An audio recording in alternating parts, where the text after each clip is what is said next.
สบายดีมื้อนี้ก็สิมาพากคลิปต่อจากไปเที่ยววังเวียงเนาะเป็นภาพบรรยากาศบัดกูเนาะอันนี้ก็จะเป็นภาพบรรยากาศที่ว่าอยู่วังเวียงอินทปาร์คเนาะอันนี้ครับเป็นภาพที่ว่าเฮาไปพักอยู่ที่บ้านพักต้นคำเนาะจะไปพักอยู่หันก็ประมาณ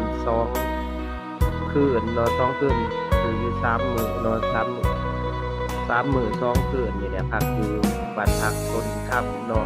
ที่ว่า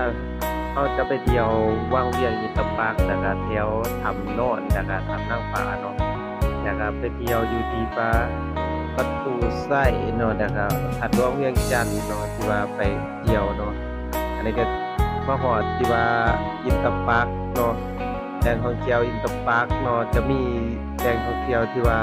มีชิดได้เฮาดินเนาะลงกระโดดน้ำด้วยกันเนาะนี่ก็เป็นจุดถ่ายรูปเนาะนี่มาฮอดที่ว่าจุดเขา ที่ว่าเขาดินน้ำกันเนาะที่ว่าอยู่ในโทรศัพท์เขาเบิ่งในอินเทอร์เน็ตนะแบบใน TikTok ที่ว่าเต็มกันอยู่เนาะก็จะมีอยู่นี่เลยเนาะช่วงปีใหม่หรือว่าปีใหม่ลาวนี่เขาจะมาดินแถวนี่แหละว่าโลดดินน้ำดินหยังก็กินกันนี่ก็มีอันนี้ก็สิเป็นอยู่ที่ว่า